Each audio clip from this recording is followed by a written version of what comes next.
Warning: the following video presentation contains scenes of extreme deliciousness. Failure to either eat first or bring a snack to consume during the presentation could result in wanting to lick the screen or in some way act the fool. Ain't nobody want that. Viewer discretion is advised.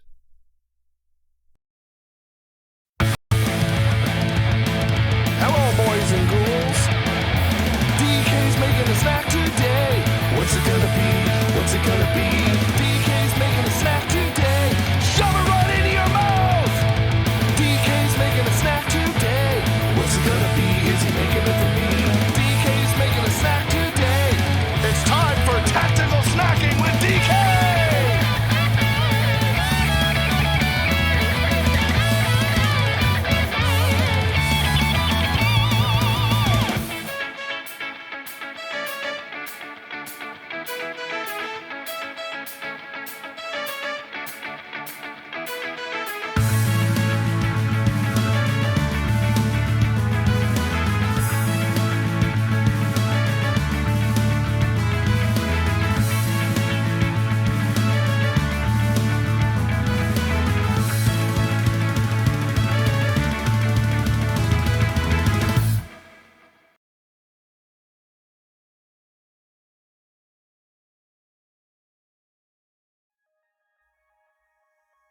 Hey folks, not sure if anybody's currently watching, but really the entire reason why I'm streaming at the moment is to document my dog food making process, because, well, it's time to make another batch of food for our dogs, and I figured, you know what, I might as well, stream it / record it, so then that way I can put it up. And because I do get questions about it a fair amount when, either on stream or off stream and the like. And so I thought this would be a good opportunity to kind of show really my entire process of how I put together a batch of dog food for our dogs and what we do. Yeah, it was... The question came up, I think it was last week, about it, and in talking with Mrs. Weso last night, I'm like, oh, I need to make, dog food today, and she's like, well, you should totally do it. You should totally stream it at least. And one of the things that one of the points that she really wanted to make was, every time she's taken our dogs to the vet, which they don't have to go very often, because they're in good health, which I attribute quite a bit to this particular diet that we've had them on for over 7 years now. All of the vets, save one, which actually this particular vet was at her job, who just got promoted to the national level for I think it's the ASPCA. She was like, oh yeah, this is a fantastic diet, you're doing wonderful. But every other vet that she's ever, we've taken the dogs to, save for, I think, maybe that one, and I think a holistic vet, when she's told them that they're on a raw diet, they have said, oh, you got to be really careful because salmonella and like all these other things. And I understand where they're coming from with that, because if you're not used to working with food, there is the potential for cross-contamination, especially when you're working with like raw chicken and things. But in the case of like dogs and cats, they handle things very differently than we do as people. And all of the things that I put into our dog's food is people grade. So this is all stuff that we could very easily eat without any problem. The other thing is because of my past in the culinary world and having been, trained in food safety and handling, I'm very conscious of making sure that the area that I prep everything in and everything else is clean and ready to go, so then that way I'm not potentially cross-contaminating. Hey, Lumpy! Welcome, buddy. Yeah, it's a surprise stream today. I'm just making dog food, and really kind of recording this for posterity. But welcome. Have a good lurk. Should you have any questions, or should anybody have any questions, please feel free to ask. I'm more than happy to answer whatever questions that you might have. People like to think doctors know everything. They don't. This is very true. Especially when it comes to the diets for our pets. According to at least this one particular vet that my wife was talking to, when she was in veterinary training, as is most vets, they have very little actual nutritional training when it comes to things. And so it's understandable that they would be really leery about something like a raw diet. However, when it comes to different species of animals, everybody handles food a little bit differently. And this is a diet that has been developed specifically for canines. I've talked about this book before. Dr. Becker's Real Food for Healthy Dogs and Cats, the Simple Homemade Food. This is a book that we picked up a long time ago. And I mean, it's, this particular page is open to it. It's folded open. It's a fantastic book if you're wanting to learn more about a raw diet for your dogs or cats and making adjustments necessary for them. So good on you for second, third, fourth opinions. Yeah, exactly. I don't think wolves cook their food. I could be completely wrong. You're very right, Lumpy Pickle. For the most part, they don't. I can't imagine they sit around a campfire and, grill venison or something like that. And so this sort of thing is really kind of what they're meant to be eating. I highly recommend picking up this book and reading it. And my current methodology is very different than when I first began. Because in the beginning, I stuck to this really, really closely. And I even had like a spreadsheet where I mapped out exact amounts based upon how much food our dogs were being given, because we weighed it out very carefully. And so I made sure that ratios and everything were super precise. But as time went on, I realized that really wasn't all that necessary.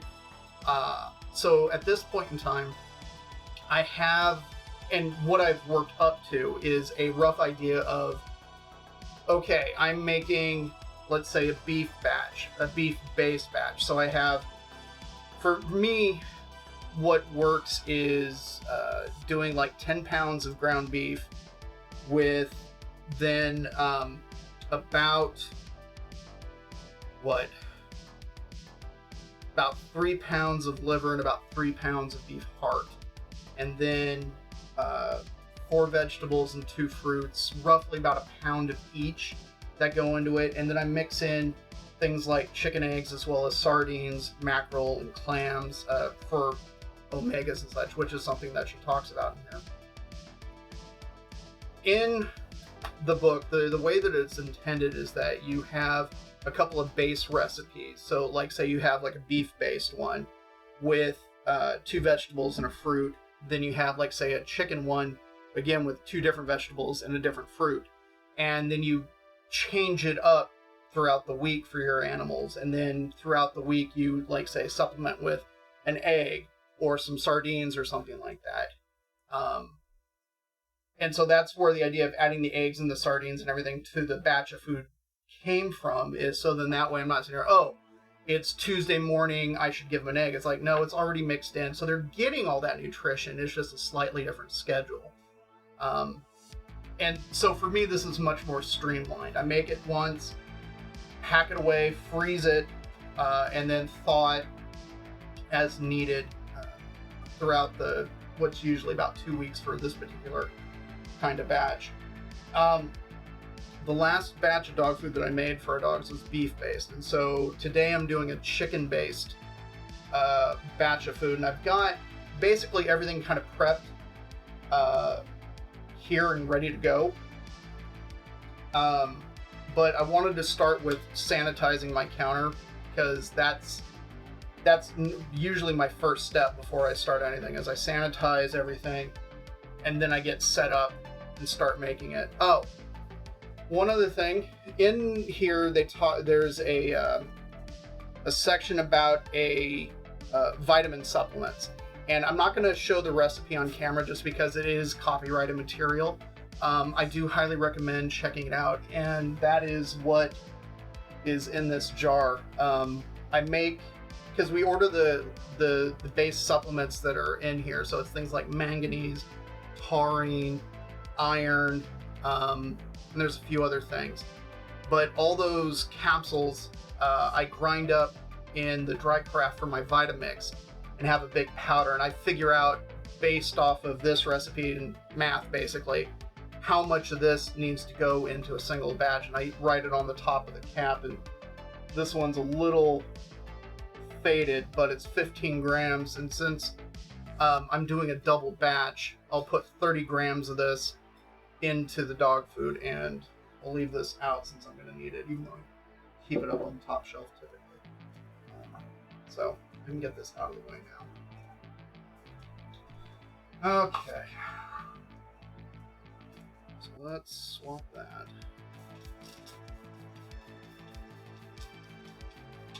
So this is just a bleach-based cleaner. It's really, again, I'm just sanitizing this so then that way I've got a clean surface to work with, and then that way I'm trying to ensure that there's no potential contamination for the dog. So like cutting boards are clean. I've got reusable gloves that I've cleaned previously, like literally 20 minutes ago kind of thing. Then I've got my food processor, and I'll talk about that in just a minute.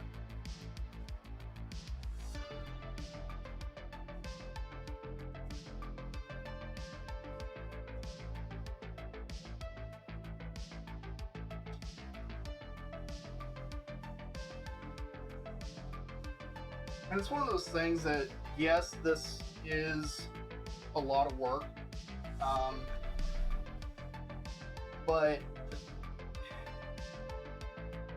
honestly, for me, it's completely worth it, simply because, I've talked about this before. My mother-in-law, when she was with us, she had a little dog, Oliver, and when my mother-in-law moved in with us, she brought her dog with, and at first, I mean, Oliver wasn't very much older than Jane, like very, very little.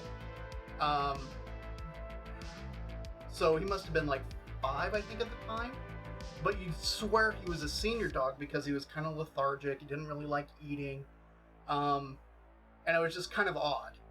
So after we ended up putting him on the same diet as our dogs, he perked up. He started to inhale his food, had a ton of energy, and you'd swear he was a puppy again, even until the day that, like the weeks or so leading up to his death, he had a ton of energy. And we've seen the same sort of benefits with our dogs too, because Jane used to get ear infections like all the time. But after switching him to this diet, and to be honest, I can't say, I'm not going to make the claim that, yes, it is absolutely because of this diet that he stopped having ear issues. But it's, after switching him to the diet, we've not had the issues that we had previously. So whether or not that's actually the case, I can't say for certain. But we have seen a definite change in their energy levels and their behavior. They're happy dogs, and they're very well cared for and very well fed. Okay, so this has been wiped down, but it still smells like bleach, so then I usually hit it a second time with water, just to give it a secondary wipe down, so then that way the bleach smell isn't so overwhelming. Do not combine a bleach cleanser with anything, especially ammonia, because that's how you get chlorine gas, and that's how you can potentially die. Do not do it.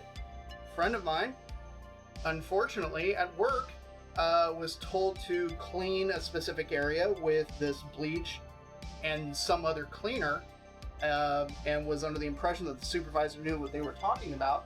Supervisor did not know what they were talking about, and it formed chlorine gas that, you know, they were inhaling for about 8 minutes. Talk about some serious negligence. So just be conscious of whatever it is that you're using to clean. But this is dried, sanitized, ready to go. We've got a laundry pile around the corner, so that's why I can just throw the towel over there. Too bad we can't trust dog food companies to actually make good dog food. Doggo health is worth it. You know, that's an interesting point that you make, Lumpy Pickle. Dog food companies, and this was something when Mrs. Hueso was working on her bachelor's in business management. There was a class that she took that had her do this project where she was actually able to look into like kind of all the leading dog food companies and kind of look at what was in the ingredient list and everything like that.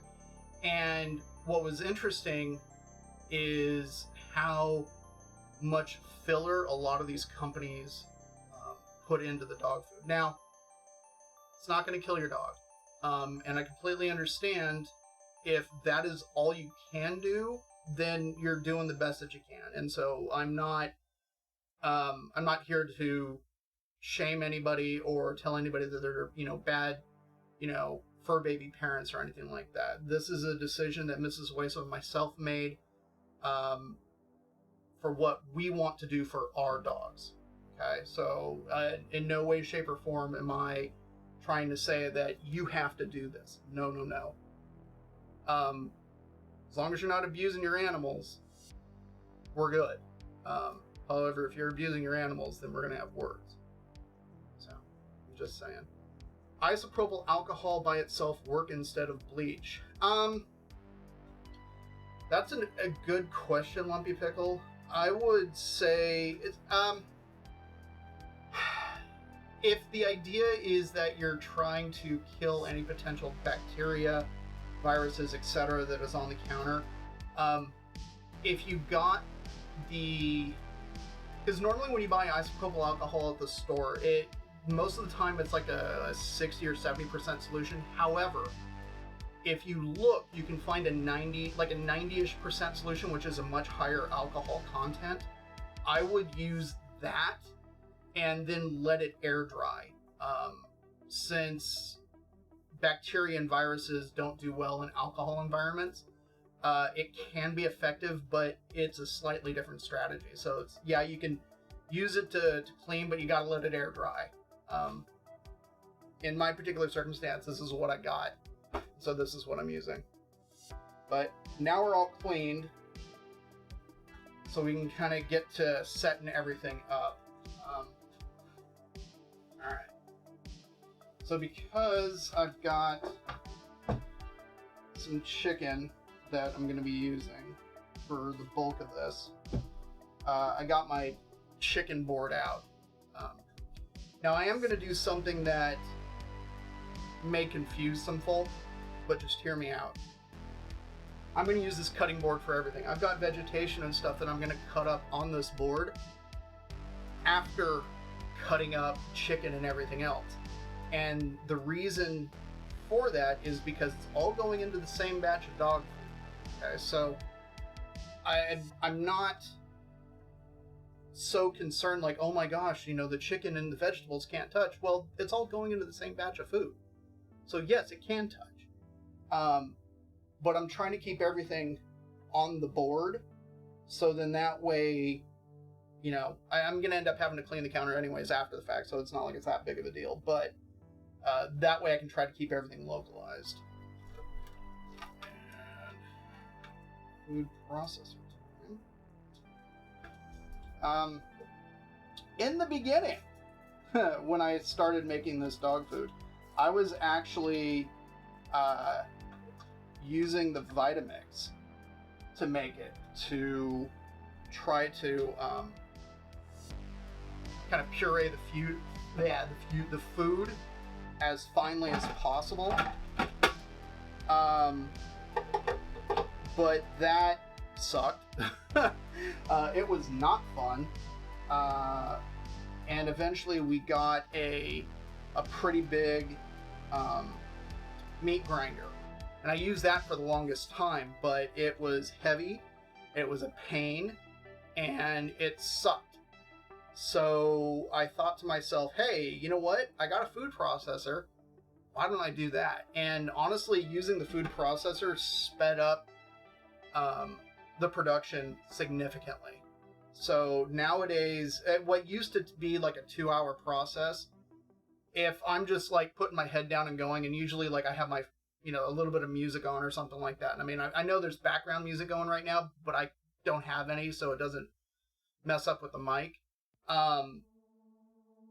Like I can usually knock out a batch of dog food in about an hour or so. It's it goes pretty quickly.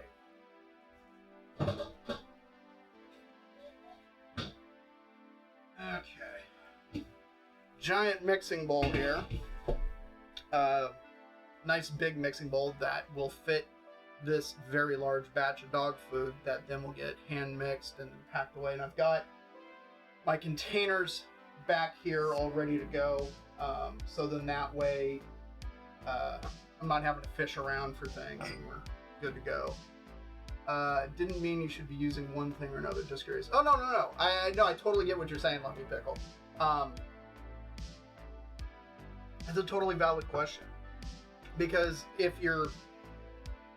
There are many different ways that one can achieve the exact same thing, which is sanitizing a counter. Bleach is one very commonly used method, but there's no reason why you couldn't use pure like isopropyl alcohol. There's no reason why you couldn't. So it is all good. All right, got this. We're ready to go. The first thing that I gotta do,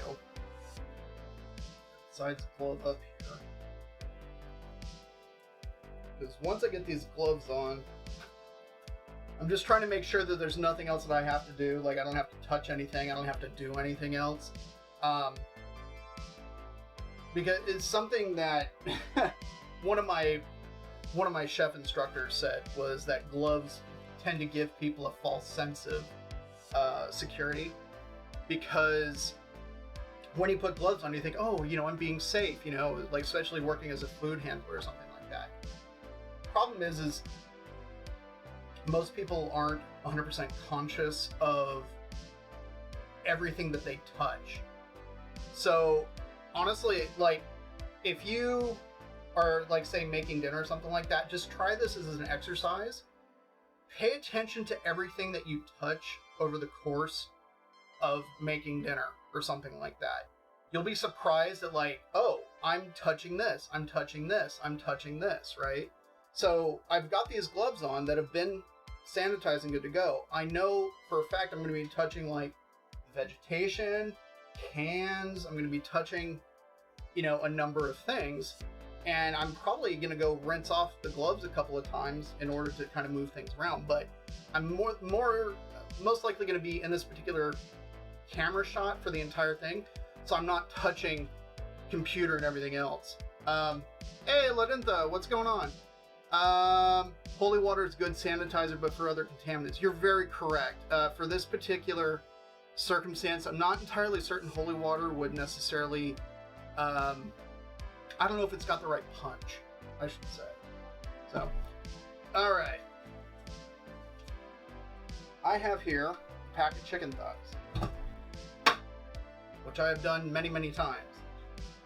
But the reason why I have it is I've got in this container about 6 pounds of boneless, skinless chicken thighs that was from a case of boneless, skinless chicken thighs that I had picked up at a restaurant supply place specifically for making dog food. So they're cut up a little funky and stuff like that.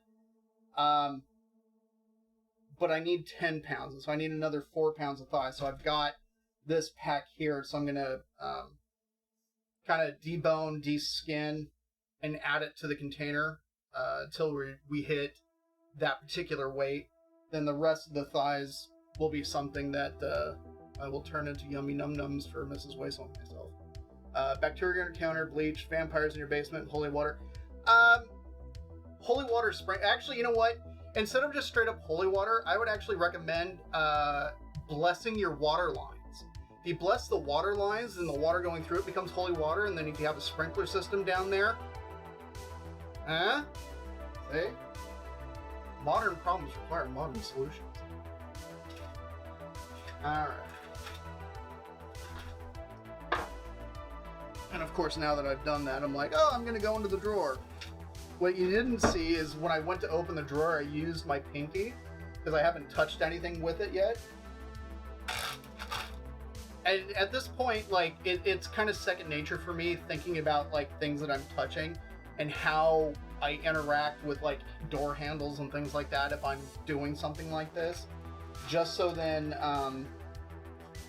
it's a secondary habit for me now, is really about it. Okay, so got my pack. I know I've got 6 pounds in there because I weighed it earlier.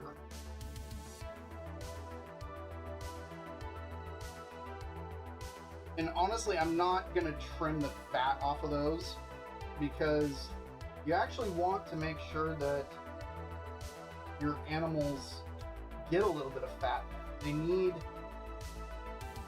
some fat in the food. Now, that's not to say that you should be giving them all fat, but alright, so that's 5 3/8 ounces there. Yeah, this chicken's still a touch frozen from when I got it at the market earlier.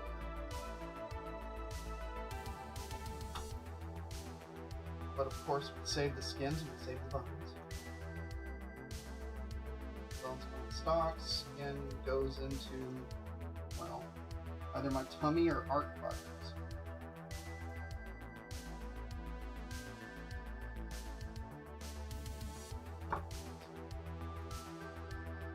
$11 ounces. Oh, 10 5/8.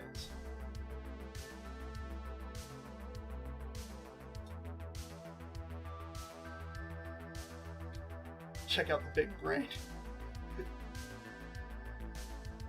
What can I say? It's a gift being able to figure out creative solutions to problems like that.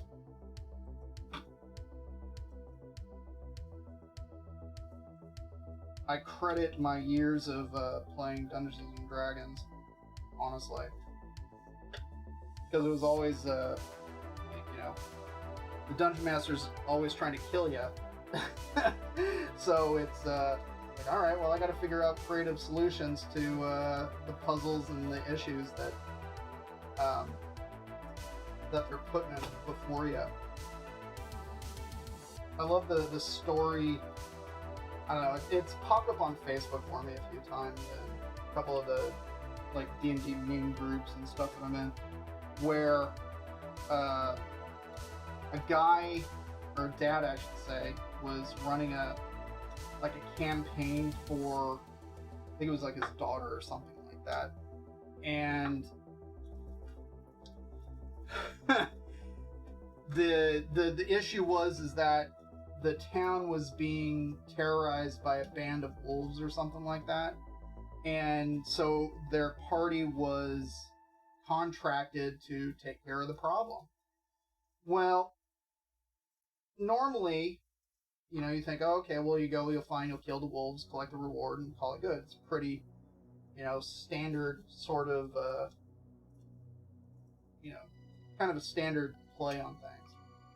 Apparently, this guy's daughter and her friends decided that what they would do is not kill the wolves, but befriend the wolves, train the wolves, and the wolves ended up, I want to say they ended up actually guarding the town, and they had like their own private wolf army after that, which was really funny, and I'm like, that is brilliant, and that is out of the box thinking that should absolutely be applauded.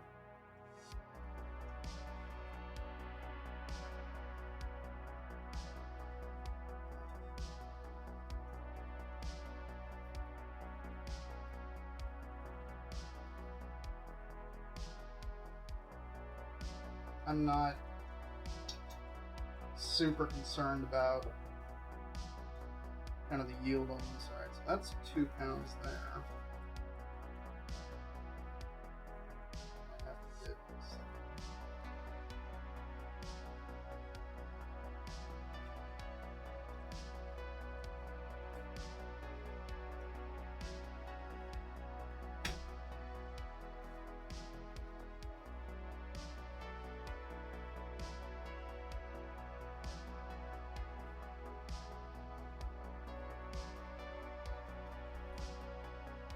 Now, previously, I had actually been using these 5-pound turkey chubs that were available at the market, but for whatever reason,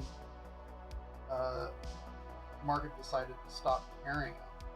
Now, I did find those exact same chubs at another place, but they also wanted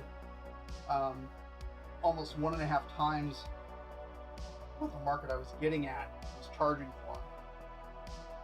And I'm like, ooh, now we're starting to get into kind of a cost prohibitive sort of territory. That's all two. Okay. Well, yes. I'm just gonna have to bust out the other package. Curious what. Now that's interesting. This package says it was 4.7 pounds, and what I've added to this, minus the skin and bones, is 211. So, interesting just from the standpoint of economics and what it is that you're paying.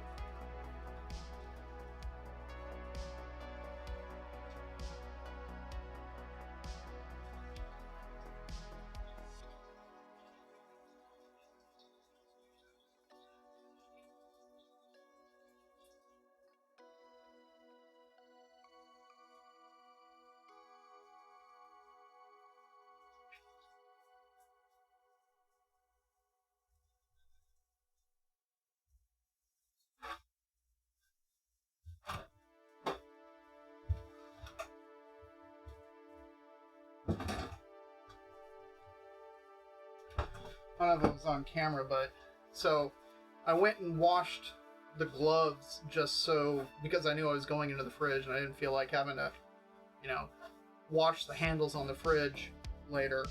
But then I used a paper towel in order to open the door. So then that way, one less thing that I'm having contact with.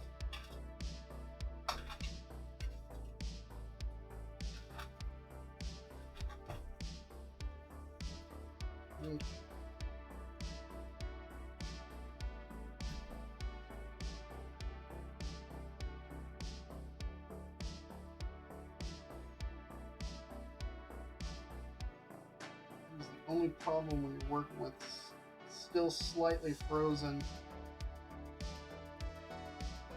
thighs is trying to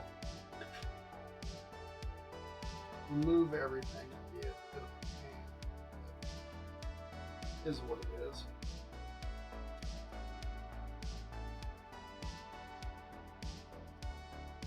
There.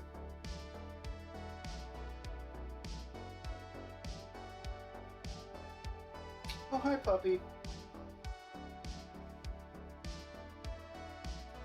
I didn't turn the light on at the other end of the kitchen just because I was going to be down here for this, so I figured there's no need for it. And it's already a stupid hot day today. Alright, so I might need just 2 more, I think. It's 3 pounds, 1 3/8 ounces.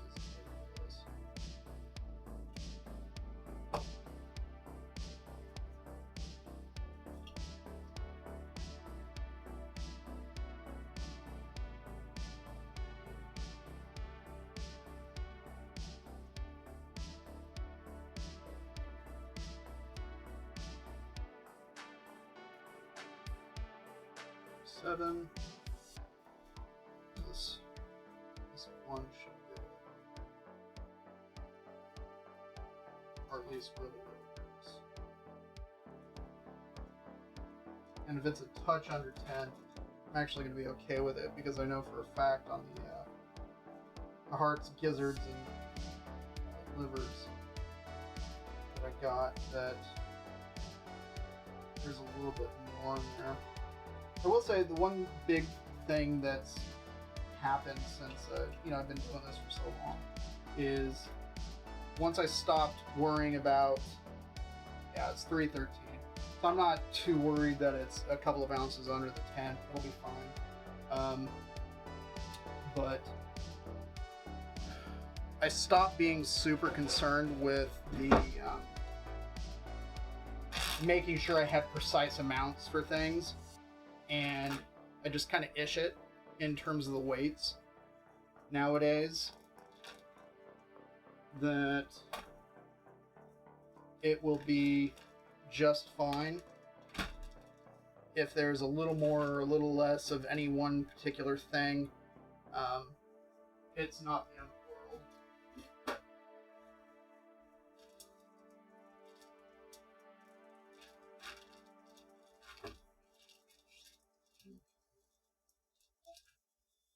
the world. All right.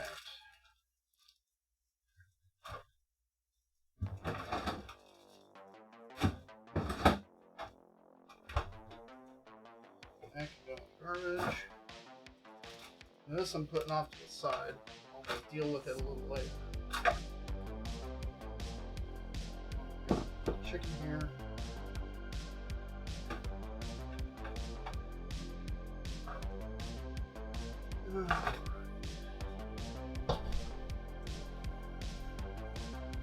Still using like the back of my hands and stuff, so I'm not totally gunking up the food processor for this, but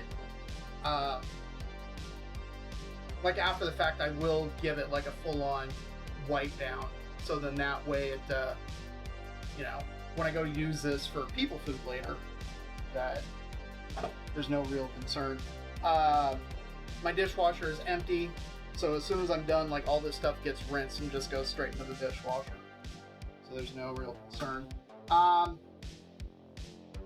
I've talked about this before when it comes to using the food processor. Make sure you break down whatever you're putting into it a little bit first. So I'm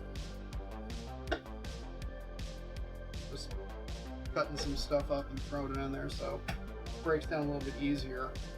And then we'll turn it on and let it go for a bit. Continue to break stuff down.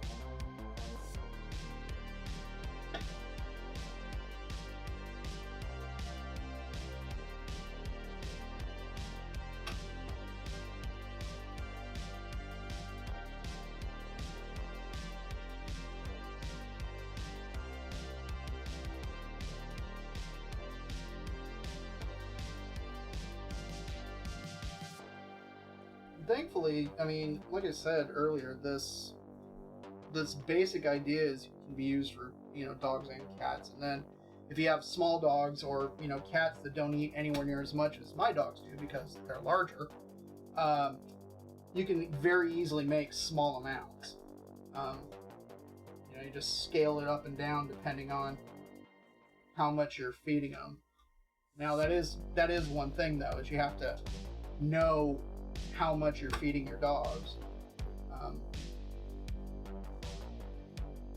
Most of the time you see, people recommend, I give them 1 cup or something like that. Well, like, unfortunately, that's really imprecise.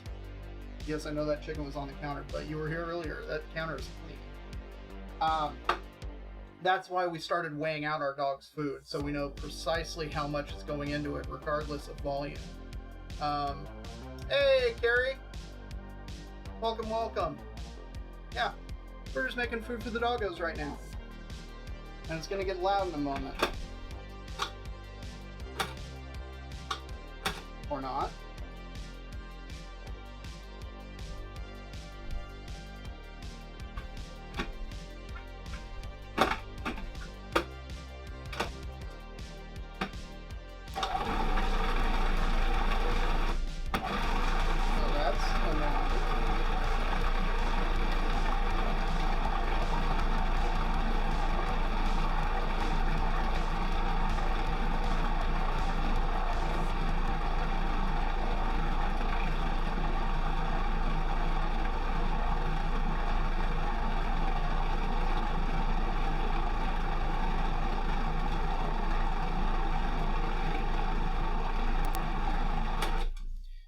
Okay, that is really annoying.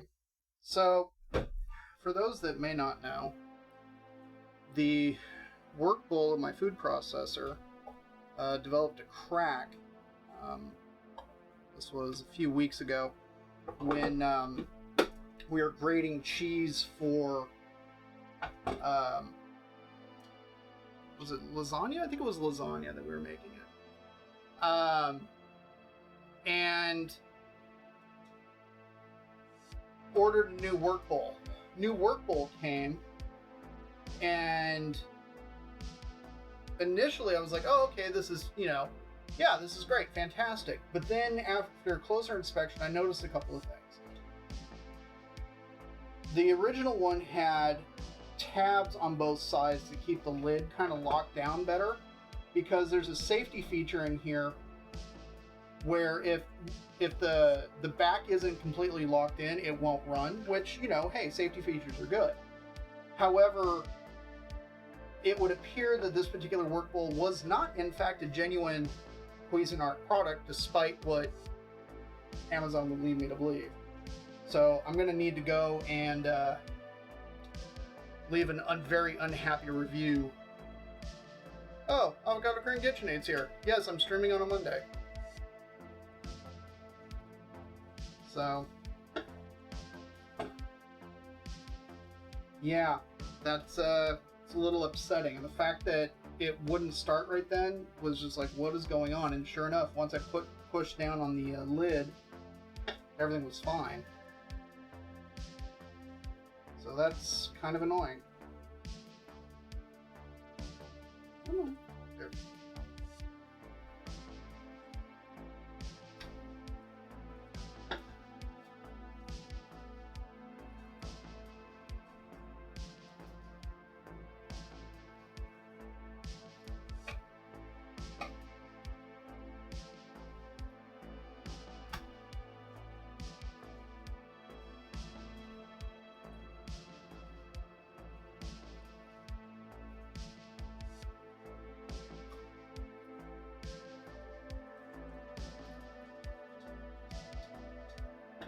That's Jane.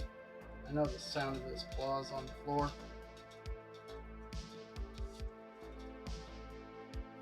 They know when I'm making stuff for him. Don't worry, buddy. You'll get your treats later. They always get to lick the bowl.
Someone should put a sacrificial GoPro in a food processor. I can already tell you what it looks like. It's just going to be one big blur. You're not going to have any idea what's going on before its destruction. As for like oven cams and stuff like that, I want to say there are heat-proof cameras that have been made. I know Alton Brown became kind of famous for having like that oven cam and things like that on Good Eats, but the secret is that it was a non-functioning oven that they used for those shots that they had cut the back out of, and because TV magic.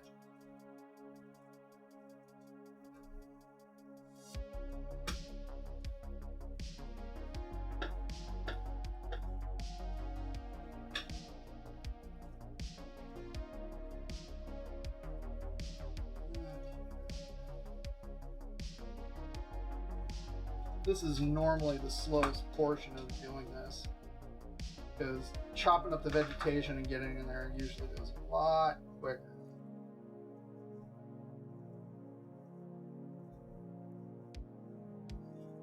But this is how the sausage gets made. In this case, dog food.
Consequently, the big reason why I do like all the meat and the organ meat and stuff like that first is it actually makes cleanup easier, because once you get all like the fat and everything that's gone through and you start putting in the vegetation and stuff like that, it tends to kind of clean up the bowl a bit. So it just makes my life on the back end that much easier.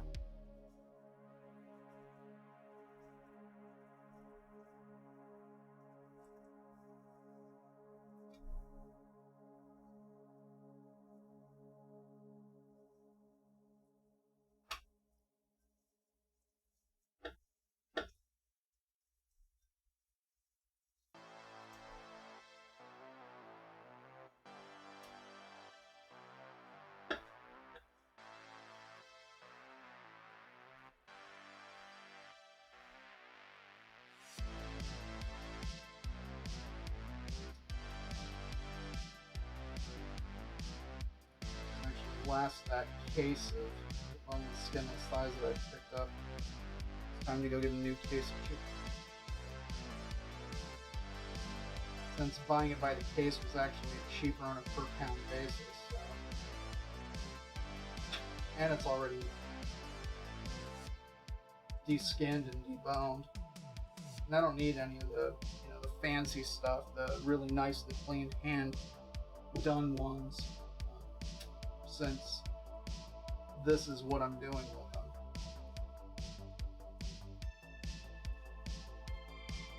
Now, what's interesting is going through here, I've noticed that there's some minor bone bits that I've felt kind of in here. And chicken bones by themselves, when you get told, oh, don't give chicken bones to dogs. Well, don't give the cooked bones to the dogs. The cooked bones get very brittle and can damage the internals of your dogs. But if the bones are actually raw, they're much softer and they're not anywhere near as brittle. And so, like, we'll give like turkey necks to the dogs as a treat sometimes.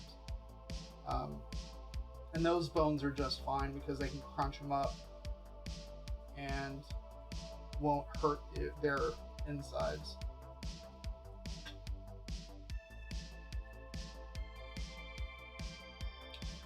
went over this before I got here. I apologize. But what are the benefits of raw diet for the dogs? Oh, so I will say that when it comes to the overall health of our dogs, we've noticed a decided improvement. I'm going to go drop this in the sink real quick.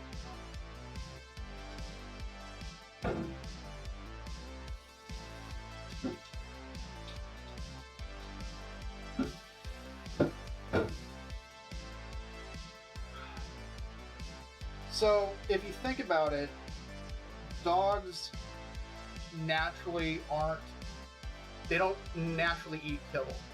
As wild animals, they're eating raw meats and things like that, okay? Just as, species is. So, this is more of a diet that is more like what they would normally eat, like in the wild kind of thing. And in terms of like benefits that we've seen, because if it was one of those things where we had not seen any benefits to doing this, like we would have stopped making their dog food years ago. And I've been doing it for about 8 years now, so that should say something.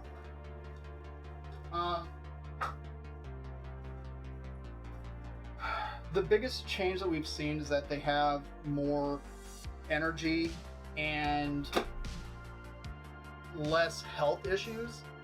Our big guy Jane, we've never had to take to the vet because, he's sick or something like that. Like if there's been an issue, it's like, he got injured or something like that. It's like, okay, so he had to go to the vet, but not because, he's not eating, he's just sick. Like there's never been anything like that. Same with Vera. She's never had issues like that because, and this is what we attribute it to, the fact that they're having this kind of diet. It's just significantly better for them as animals. I gave my dog raw bone that I got from a pet food store. Gave her diarrhea. Really? What kind of bone was it, Carrie Gemini?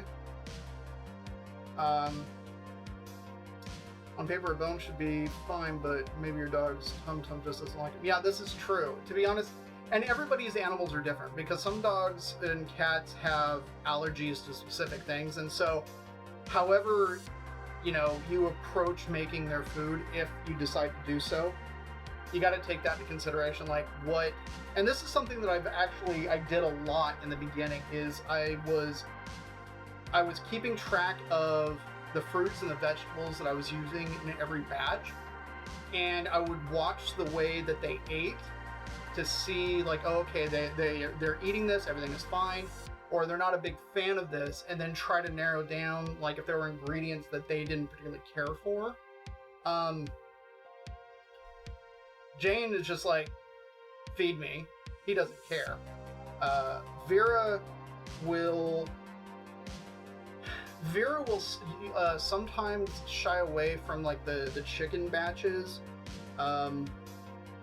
if she's going through her cycle, and I think it might be because of the organ meats, maybe, because there's been all sorts of different vegetables, but it's not like a long-term thing. It's just like sometimes she doesn't, like in the morning, she doesn't really feel like eating when we go to feed her, and so we'll hang on to that food and then usually feed her later at night. But we just kind of keep an eye on that sort of thing.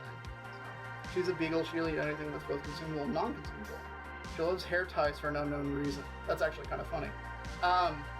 But yeah, like raw, like I said, turkey necks is what we would give them for treats, and they love them because they crunch down on them and they just go to town. But turkey necks are getting a little bit more expensive to get. But anyways. Your mileage may vary.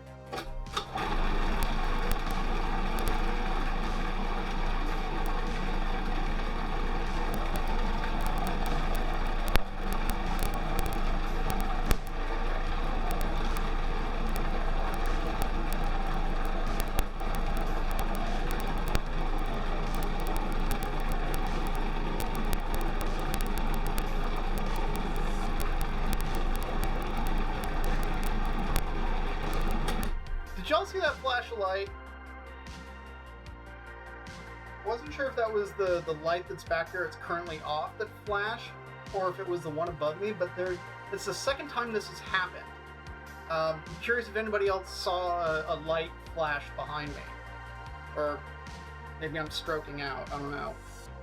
My brother's chocolate lab was a vacuum cleaner. Would eat just about anything. Yeah. Jane is very much kind of the same way. That's the superpower, is he's always hungry. Ate half a chocolate cake, didn't affect her at all. Yeah, my house is haunted. If that were the case, Mrs. Weissel would love it. Yeah, that's right, ghosts. But, yeah, Jane will eat just about anything. And it chocolate in general, especially if it's the high cocoa, like dark chocolates where it's, like 90% and stuff like that, that's the stuff that's not really good for them. If they end up like getting hold of a chocolate bar or something like that, it's not going to kill them, but it's not great for them. Yeah. Okay, so I just got a ghost. That's all it is. Okay. Hello, great spirit of whatever. Yo, what's up? I'm Decay. I'm just making food for my dogs. Hopefully you're having a good time. If not, well, you're dead, so I don't really care. Nothing personal. But this is my house. And, you dead. So, unless you got, like, winning lotto numbers or something like that, if you could do me a favor and not jack up my electrical system, which is already jacked up enough, that'd be great. Just saying. Alright. Time for the hearts, and the gizzards, and the livers. And I really shouldn't have taken that small knife back over there, but oh well.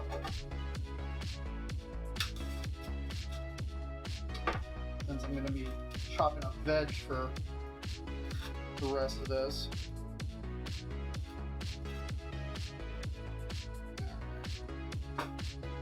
Pack of hearts.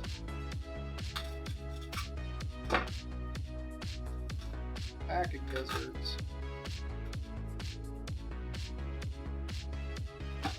And a cup of livers.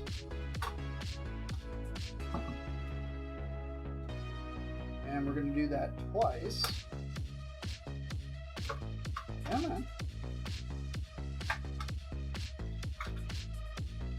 There we go.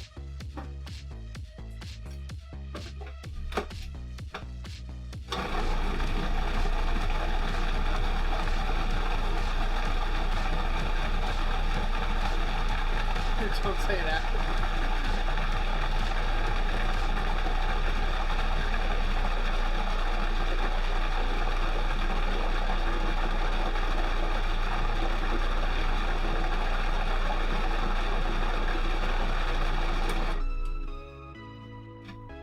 Carrie Joan, were you talking about the hearts or the gizzards that look like the fingertips? Because you're not wrong.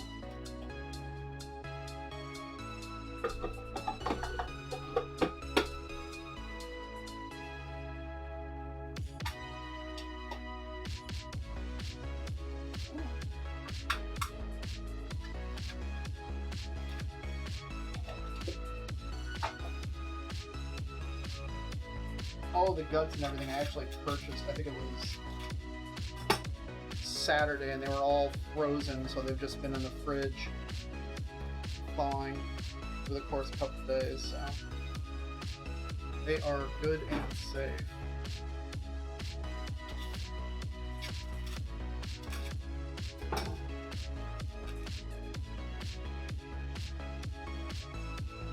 Probably the hearts that you're saying, but like they're actually really great grilled, like yakitori.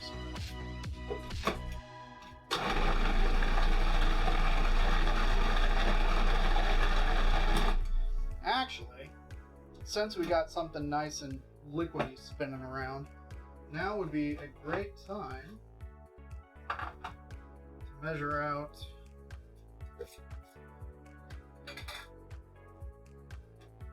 supplement that we got in.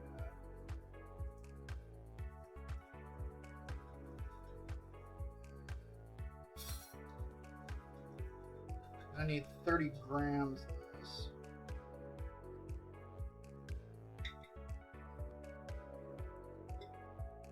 almost time to make a 16. It's almost time to make another batch of this. 7, 30. Oh, 30. Yeah, it's got stuff like taurine and some other stuff that they very much need. The recipe for that is in this book, Dr. Karen Becker's Real Food for Healthy Dogs and Cats. That's the recipe that I use. I won't show it on stream just because it's copyrighted material and things like that. But I do highly recommend, if it's something that you're interested in checking out. Anyways, make chicken nuggies from that. Yeah, you totally could. Yeah, you could totally make chicken nuggies from this. There's no reason why you couldn't. With the right breading, I'm sure it would taste just like chicken nuggies. Yeah, totally. Microplastics in chicken nuggies, don't want doggos eating that. No. But to be honest, we probably could turn it, like, if I had just taken the thighs and left it as is, I could probably, like, if I had, like, the chicken nugget shapes or something like that. Oh, I wonder if I can get, like, dinosaur cookie cutters or something like that.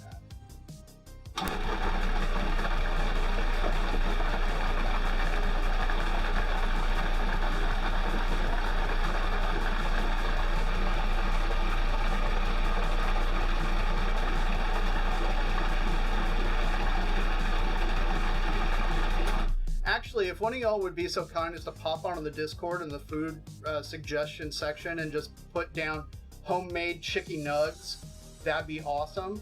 So then that way we just have a record of it. We can go back and make homemade chicken nugs at some point. Yeah. Chicken nugs from scratch. Yeah, that'd be awesome. Thank you.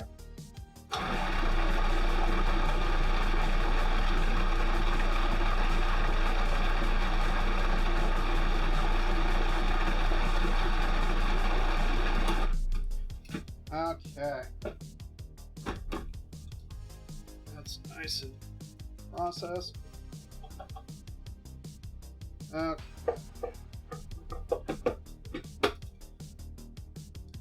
Realized that I forgot to get eggs out earlier.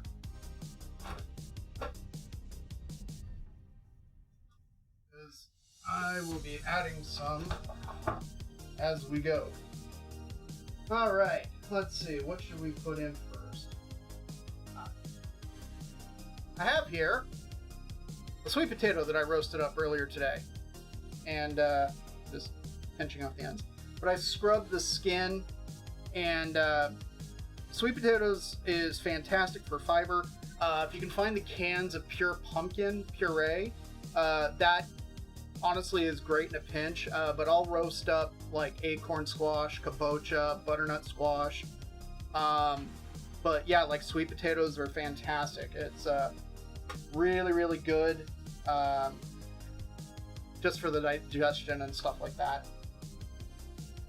My typing game is on point. Oh, awesome. Thanks, Ladintha. That is fantastic. You're also at work, Lumpy, so it's okay. Don't even sweat it, buddy.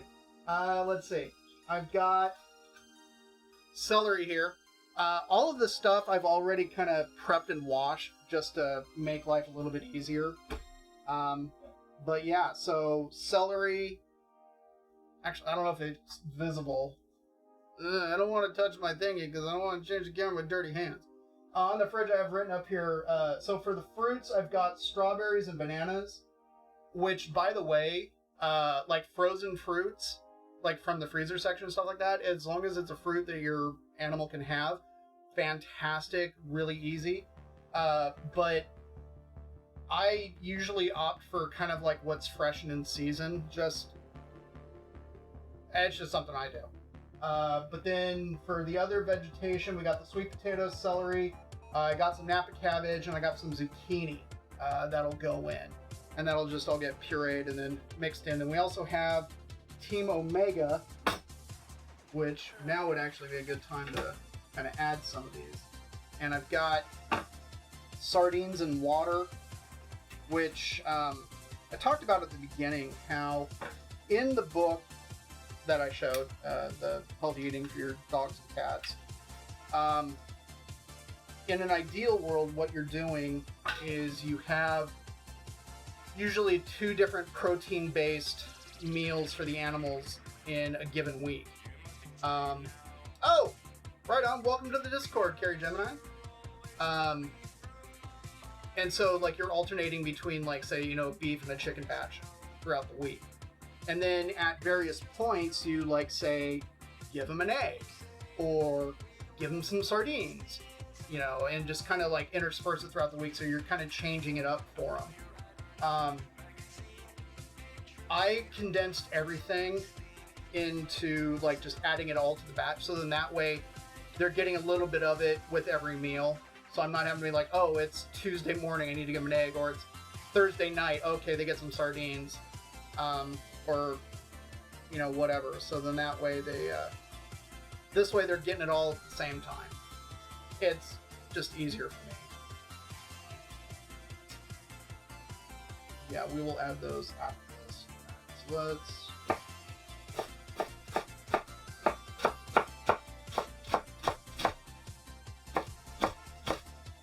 And I did talk about this earlier, but the entire reason why, like, here I am cutting vegetation on a cutting board that I've had raw chicken on, and why I'm not freaking out about it, and why you shouldn't either, is because it's all going into the same dog food.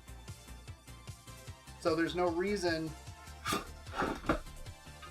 to necessarily have to, you know, scrub everything down, because it's not cross-contamination if it's all going to the same place.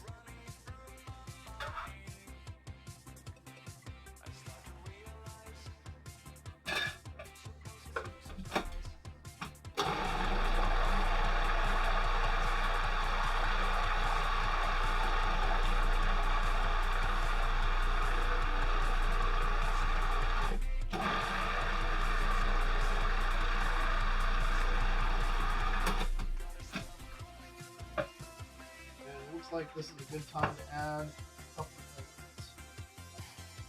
things, just because they will kind of get things moving a little bit better.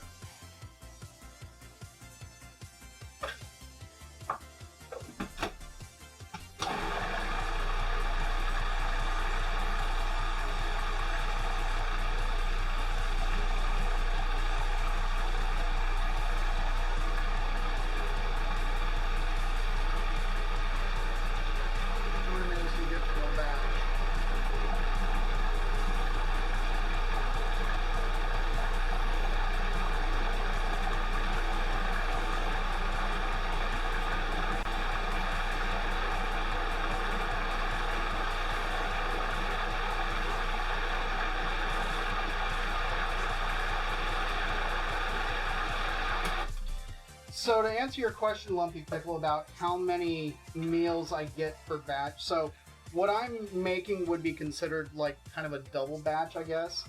But this double batch generally will give me enough for about 2 weeks. And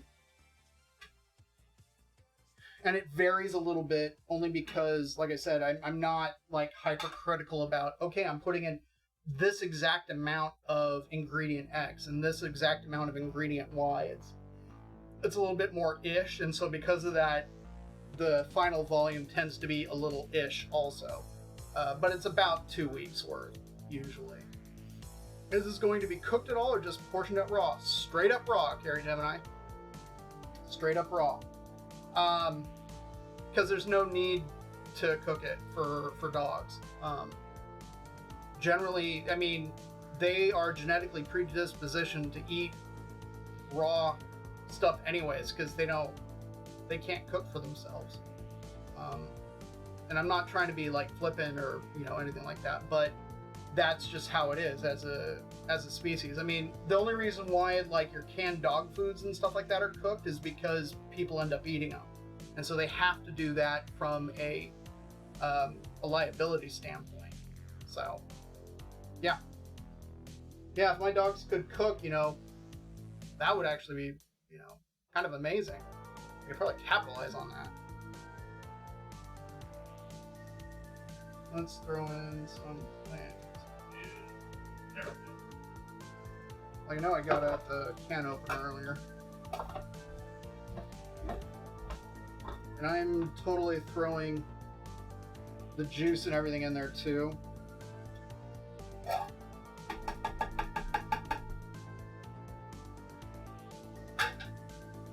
So this is all contaminated now, but that's why. So what you can't see is all of the ingredients are actually on sheet trays on my little table right here. So then that way all I got to do is wash the sheet tray. So thinking ahead.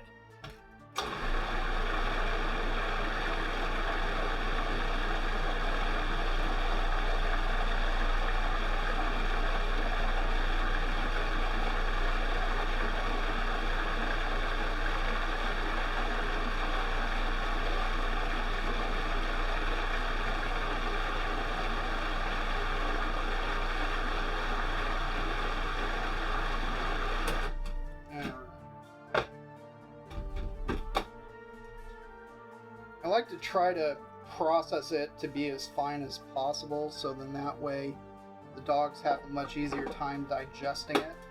But sometimes, you know, you end up with, you know, like it ends up missing like a chunk of something, and it's fine. It just sort of happens. Okay, let's see. What should we do next? Let's do the zucchini.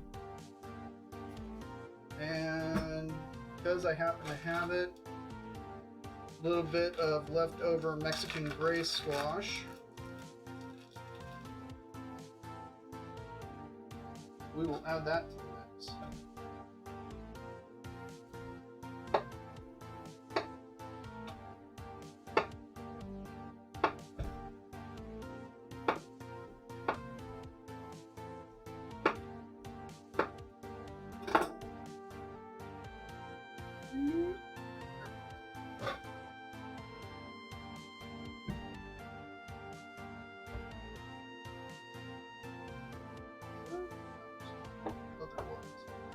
Thought there was a cut down the middle of that, but apparently not.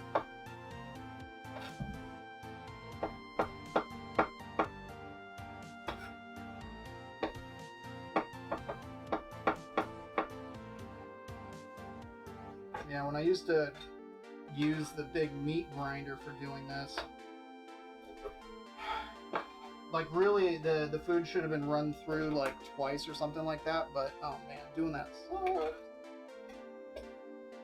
Thank goodness for the food processor. One and done. But it's also the reason why I eventually want to upgrade to a RoboCo. Get a more powerful food processor specifically for doing that kind of thing. But that is a very large purchase for way down the line.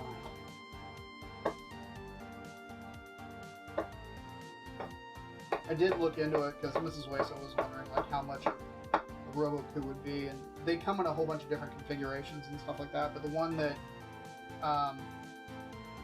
I'm most interested in, because I don't really care about kind of the grading feature. I don't use the food processor to grate stuff. But the one that I was kind of looking at, I forget how much it was the last time I looked, but it's like $800 or $900 or something. But for somebody like me who's using their food processor all the time to make dog food or, you know, whatever, it's one of those purchases that kind of makes sense.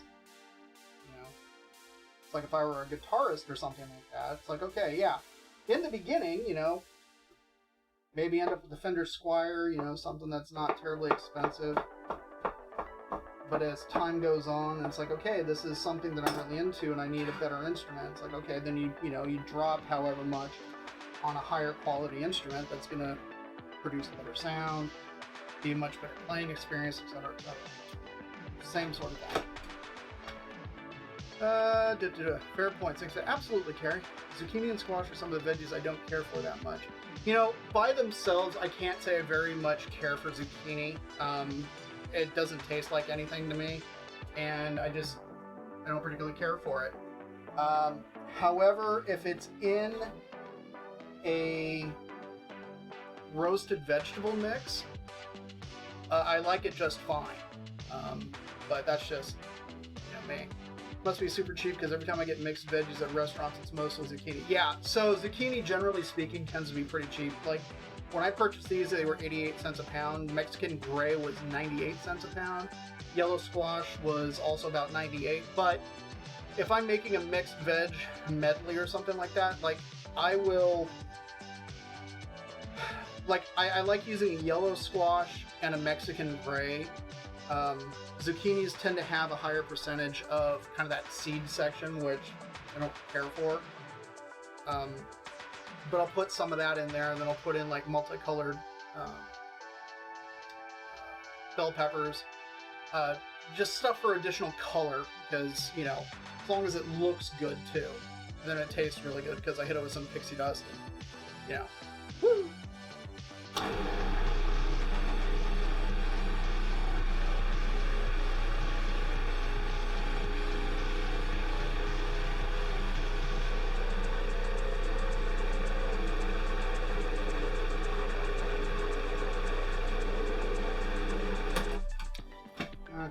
Let's add in other thing.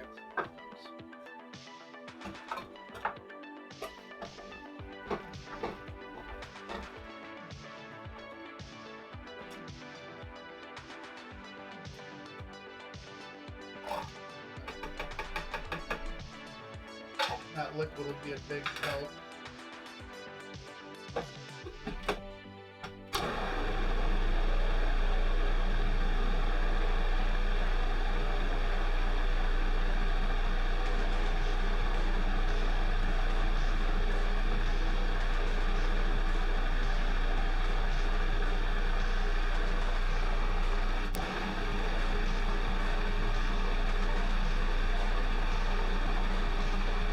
Processor that isn't great.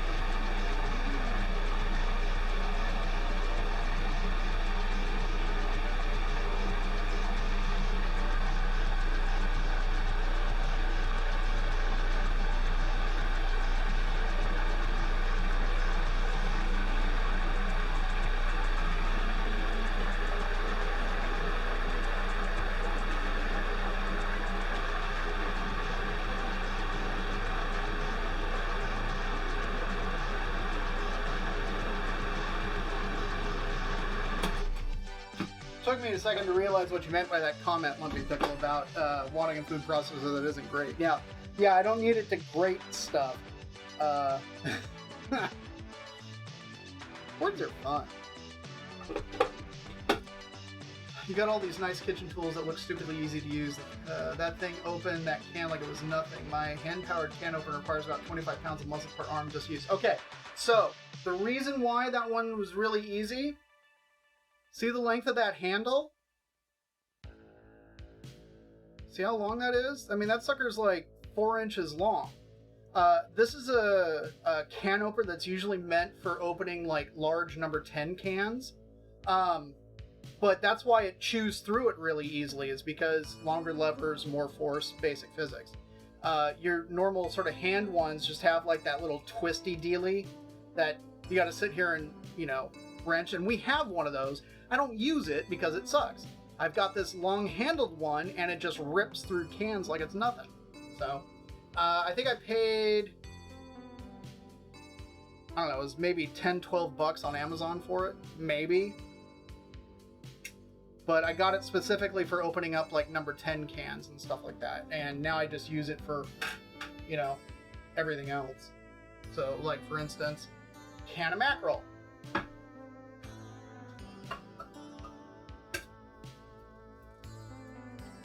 Boom.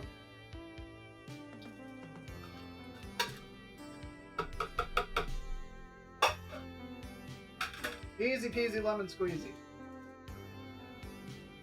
Let's chop up that cabbage.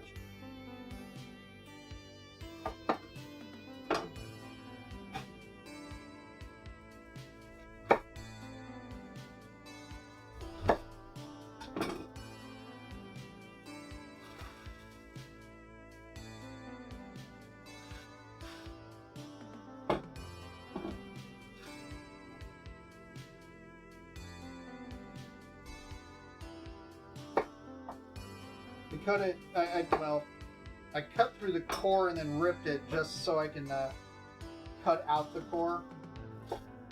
That's a pro tip from the Koreans. Or at least that's where I learned it from, was the Koreans.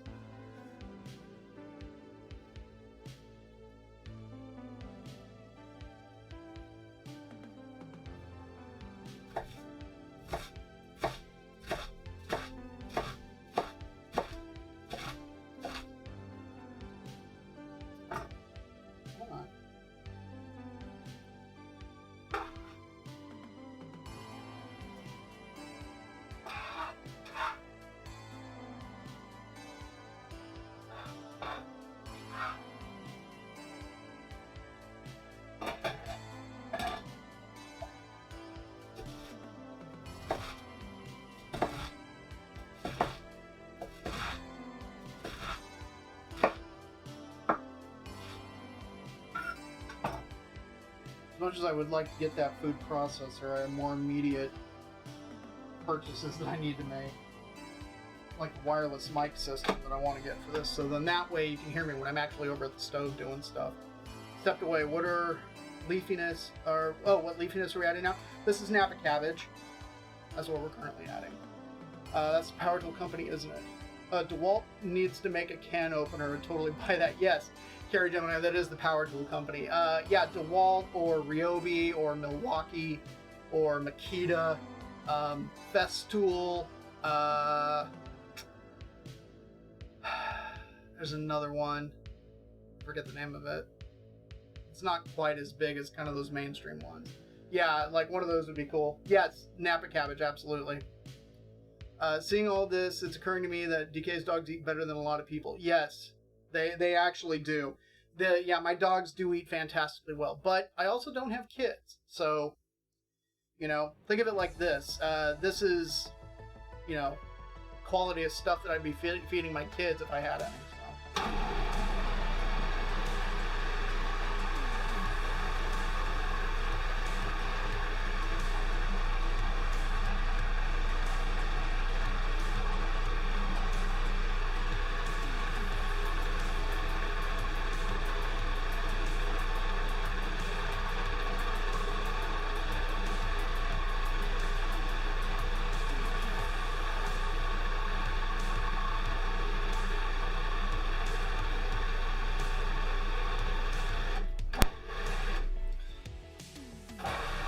That's really annoying.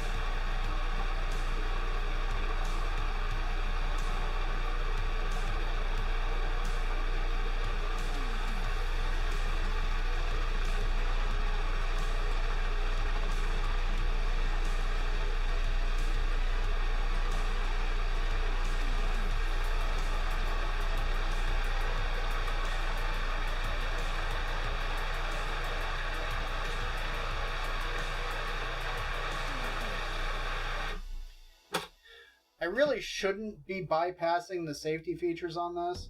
I do not recommend bypassing the safety features on your food processor. Do not bypass the safety features on your food processor. It could result in serious injury or death. That being said, seriously considering bypassing the safety features on my food processor.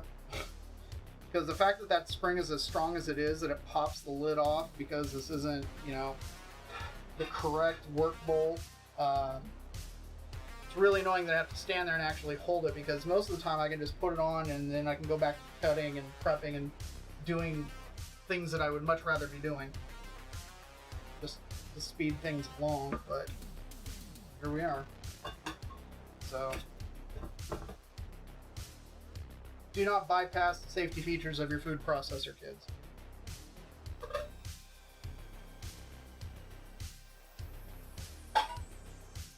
That was the last can of Team Omega.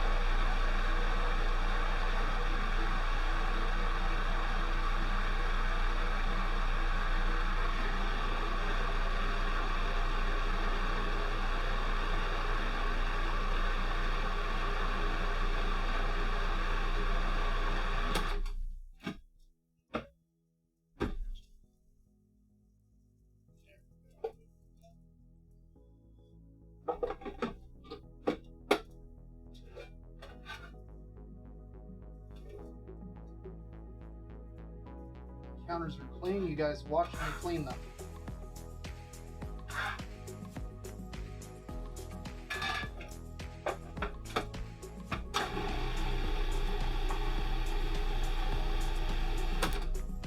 Alright. Time for the banana.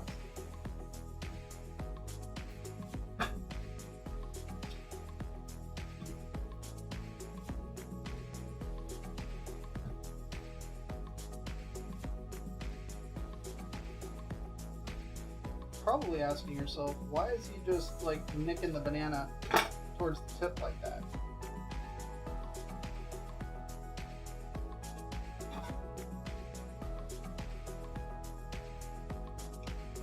So I can do that.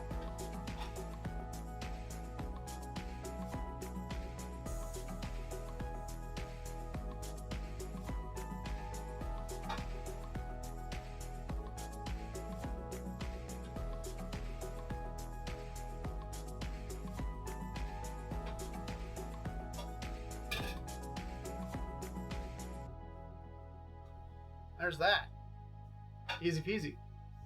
The Porter Cable. Yeah, Porter Cable, that's another one. Fur babies. They are kids. They, in fact, are. Watching your streams makes me wish I already had my own kitchen again. I need to get back to cooking and baking. Soon I'll be able to. Easy peel. I do the same when I make banana pudding. Nice. Dude, banana pudding is so friggin' good. Banana pudding was actually, I think, my very first... no, it was technically my second stream, but it was the first official stream. I did a test stream leading up to banana pudding being the first stream. The VOD is actually up on YouTube. If you hit ! socials, it'll give you the link tree, which will lead you to the YouTube page. And if you're not subscribed to the YouTube page, you would consider subscribing to the YouTube page. That would be awesome. Because all the VODs from here get put up onto YouTube for posterity, since Twitch has been deleting them at a much faster rate recently. Seems like. It seemed like the VODs on Twitch used to stick around for like 3-4 weeks almost.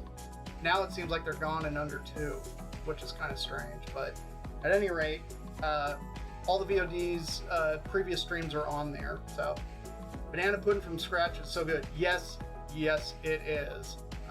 Banana pudding is freaking awesome. Used to blend up an entire McDonald's Happy Meal to feed to a client when I worked as a caregiver in a medical group home for disabled persons. Everything you've blended up after the chicken has looked just like the Happy Meal mush I made. You know, I've heard of people having to do that, and it's a bummer, and it's something that I truly hope I never get to that point where I'm going to have stuff pureed up and fed to me. So I think at that point it's just kind of like, why am I bothering at that point if I got to have, you know, food that I love so dearly pureed and given to me. Some of these strawberries look a little squiffy, but they're good for the dogs. They're okay. In case you're wondering what I'm doing, sorry, I should probably make this a little bit more apparent. Taking the stem off, and I'm using a star tip to take it out. Like, you don't have to take out the stem, but it's just kind of a habit of mine.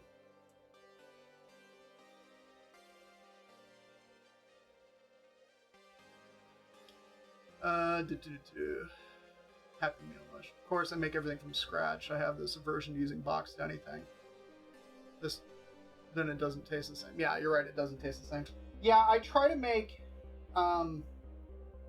as much from scratch as I can. Now, that being said, there are some things where it's just like, you know what?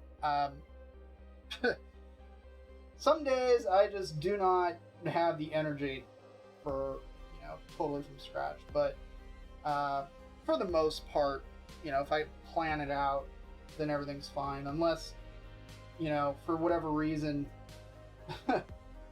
life that day has other plans for me, then it's just like, okay, you know what, we're doing takeaway today because DK just can't.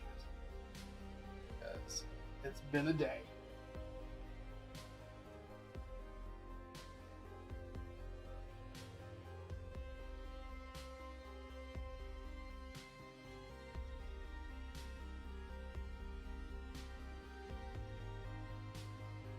Actually, I prefer to use a smaller one than this, but I couldn't find the star tip that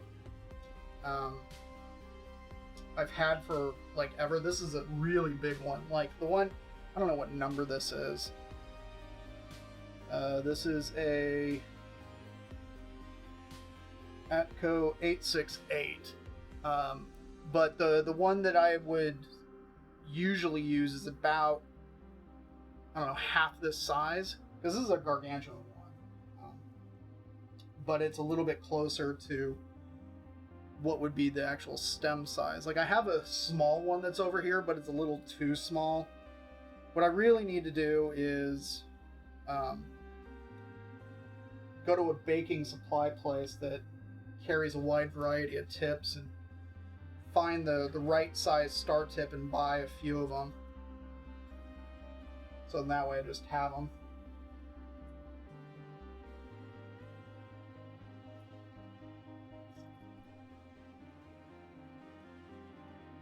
More like the Wilton 1M. Banana, strawberries, and pineapple smoothie sounds so good right now. Yeah, it totally does. Wilton 1M. I'm not familiar with that.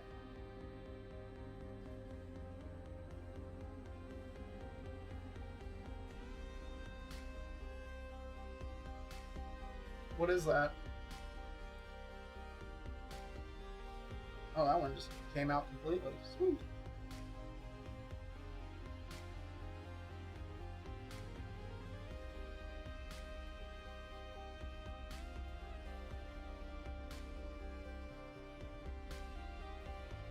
I've got a trash can right over here that's I'm putting stuff into, by the way. For anybody that's wondering. You just thrown it on the floor? No. Alright. Everything in the trash can. That is good to go. Let's blend. That's my go-to for piping. A bit smaller than the Deco. Oh, it's a tip.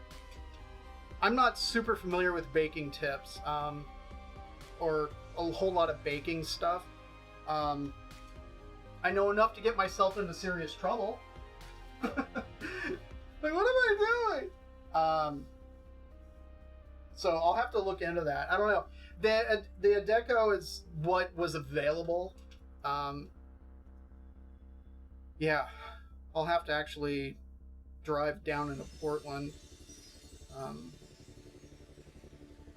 There's a couple of places that I can think of where I can go to that probably have stuff, but at the moment at least. Anyways, that goes good, but I still have a fondness for Wilton Spice. Hey, that's cool. If that's what you dig, then by all means, this is just what I could buy. I mean, I don't have any particular loyalties to any one brand.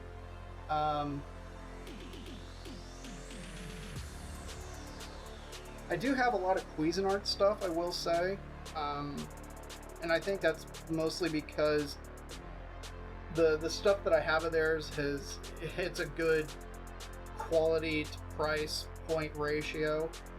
Like I don't need like necessarily super top of the line of everything.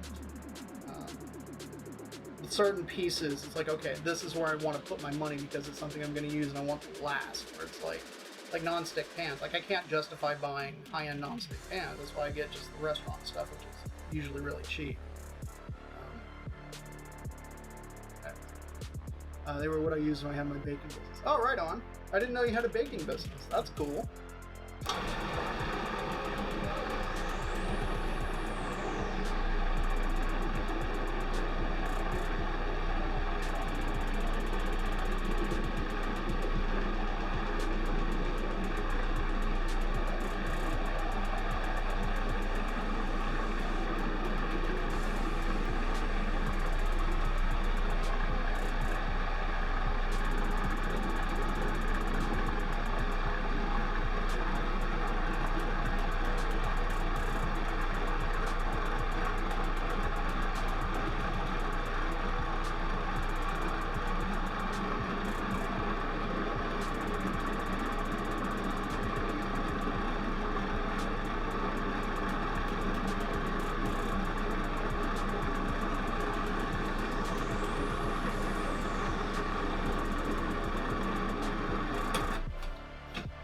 totally looks like a smoothie for dogs right now.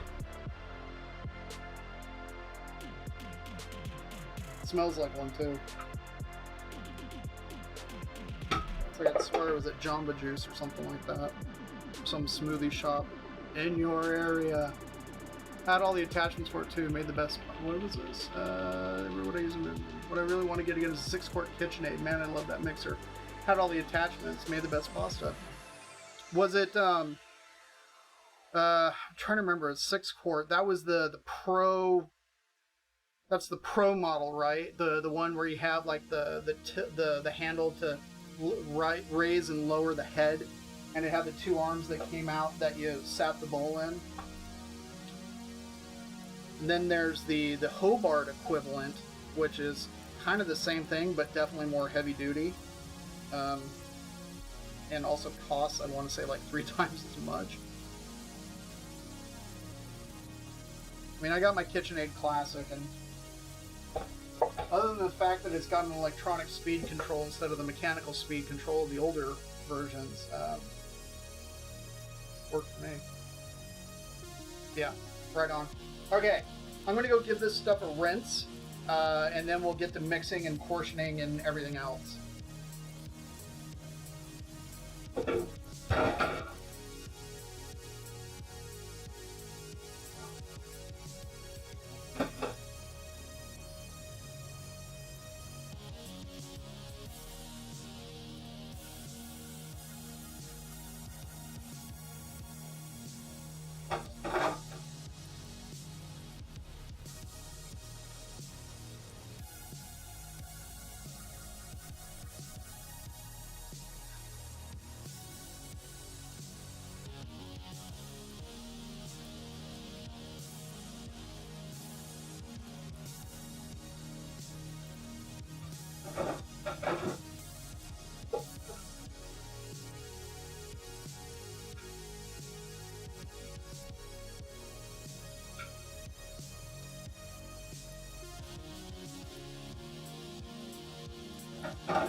Hands gotta rinse off.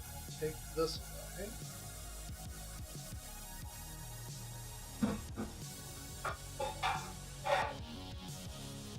That's gonna end up in the dishwasher.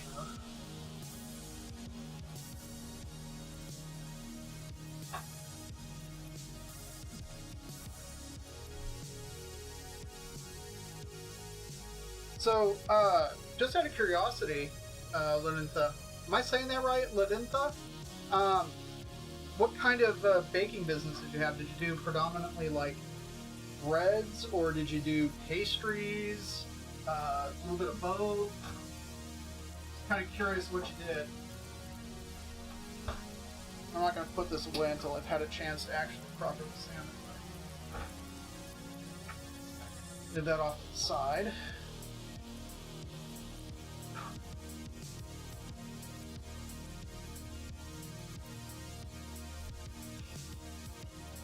Big bowl of food.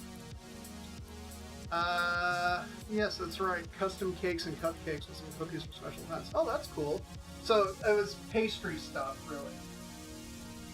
Right on. These are technically like 1 gallon. They're called Cambro containers because the company that makes them is called Cambro. They're kind of standard in kitchens in the U.S. at least, but I use it for all sorts of things. These particular ones, instead of the clear ones, I use for the dog food mostly because they resist expansion of what you put into them if you stick them in the freezer, which is kind of what I do. So I use this paddle kind of at the end to really scrape stuff, but when it comes to the mixing, you got the Got the mixers that God gave me. That's what I usually use. Custom with some cookies. Yeah. Very cool. Yeah, see, there's a bit of banana that didn't quite get processed. So I'll like squeeze it up.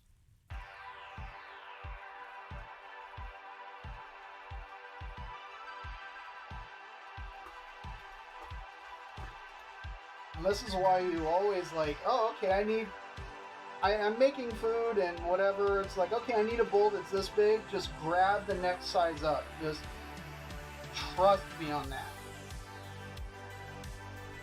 Because then you've got plenty of area to work with. And you're not worried about like, oh no, might overflow. There's a couple of chunkies in there, but that's okay.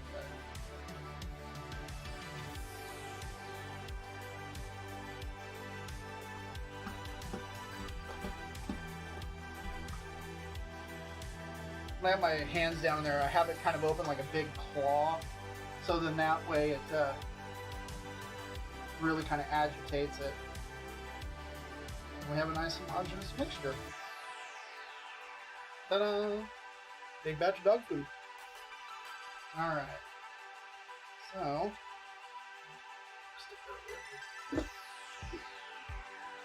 since I've already got like food and stuff over this hand, I usually just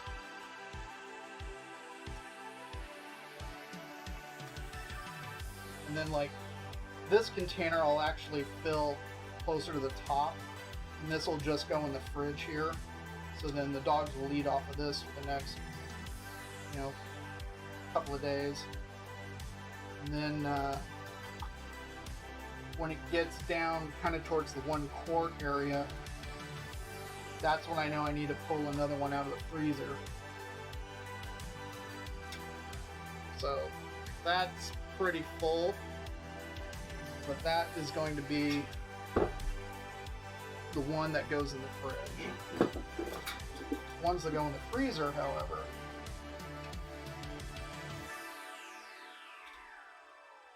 try to keep about 1.5 inches or so from the top, just because from experience they tend to expand and pop the tops off.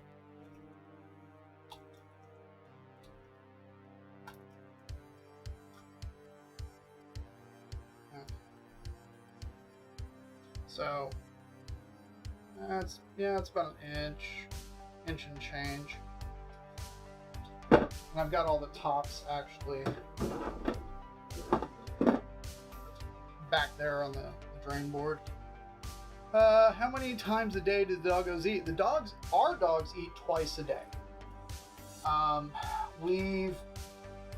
We've kind of worked out that we end up feeding them around anywhere from 8:30 to 9:30 in the morning, usually, and then at night at around 6:30.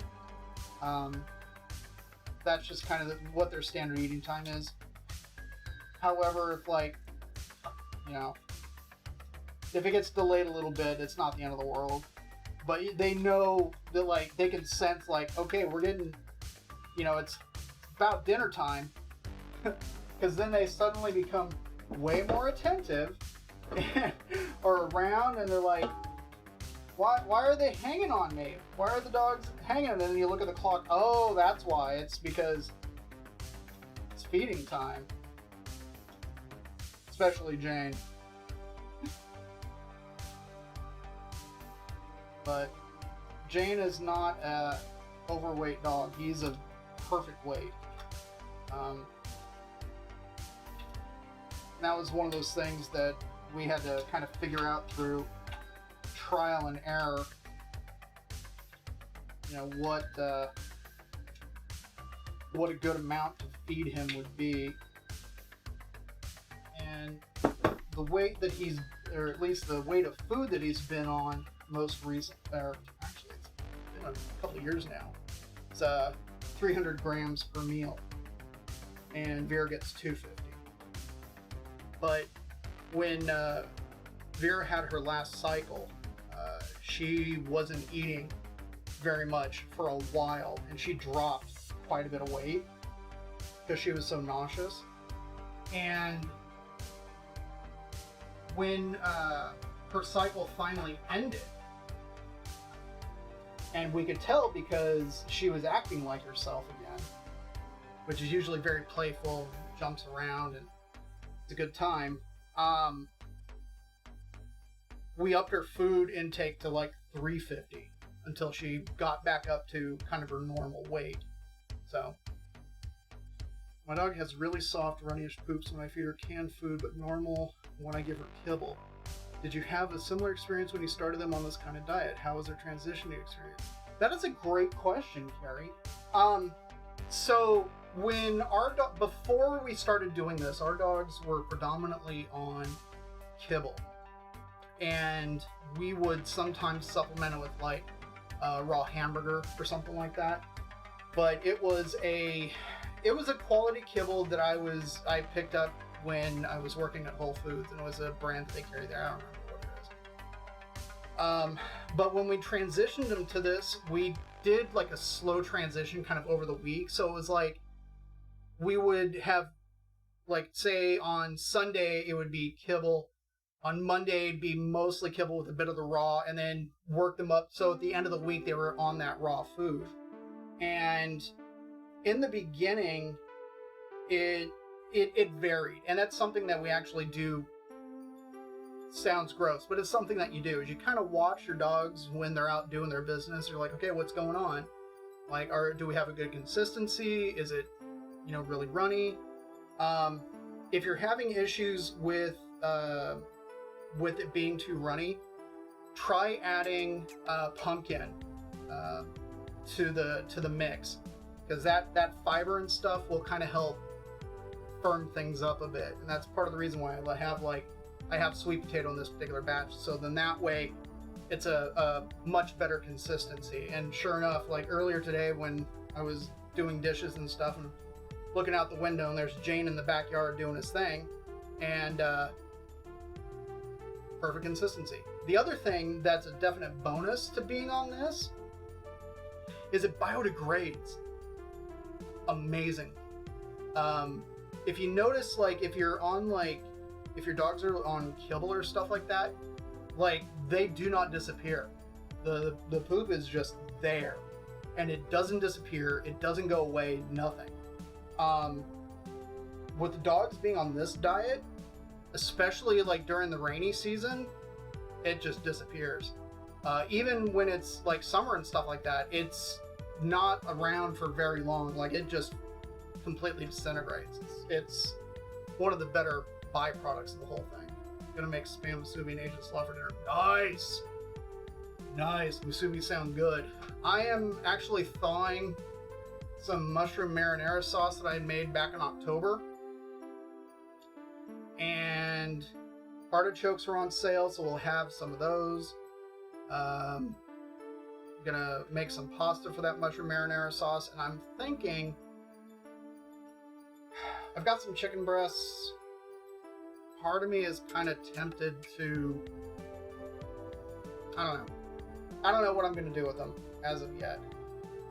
I was tempted to do like a chicky parm. I'll have to see if I have any mozzarella.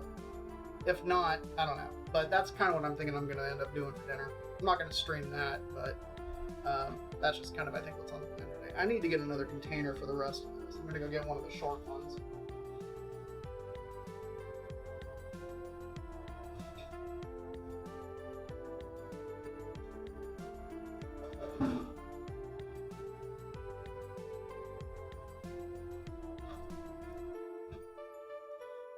The little guy.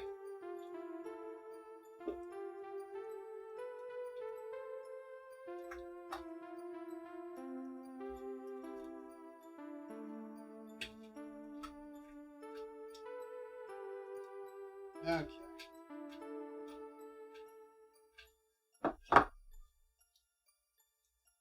Now is when you get out this nifty rice paddle.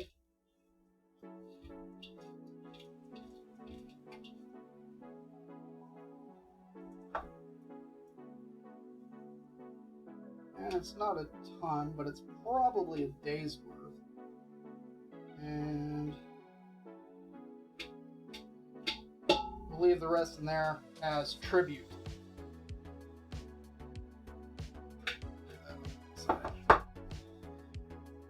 Now comes the dog's favorite part of all of this. They get to lick the bowl clean. I don't know how visible they'll be. They're not even around at the moment, but what usually ends up happening, well, what does happen. How often do I make dog food? I usually end up making dog food about every other week when I do a batch this size, just because of the amount that I make and how much our dogs eat. If you're beagle, I don't know how much they eat, but the amount of food that you make is going to be dependent upon how much your dog eats. But like I've got this kind of figured out because 5-pound chubs of ground beef or 5-pound chubs of what was ground turkey were super easy and the most economical, and so I kind of based the recipe off of that volume. But it's also one of those things that, you know, your mileage may vary depending on your individual animal's specific needs. So, but for a batch this size, I usually end up making it about every other week. So, anyways, let's see. They're around.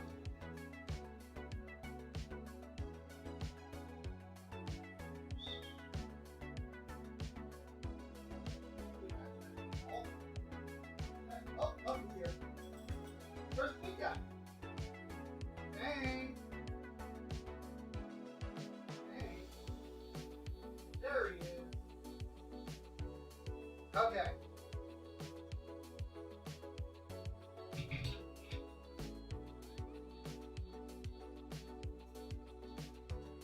There you go.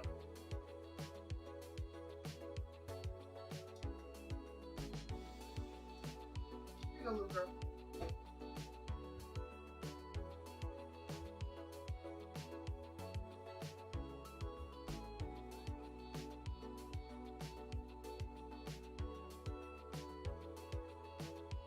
Good? You're good? Okay. There you go. That's a good girl. Okay.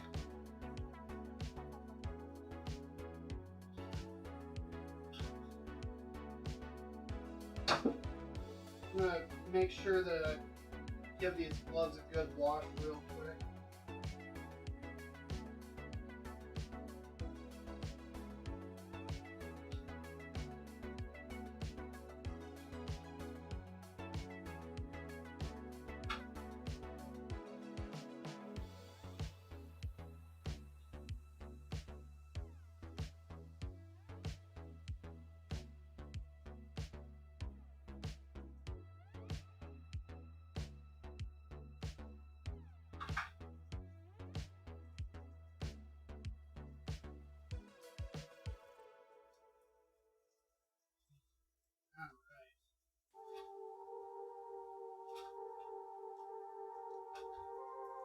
Ah.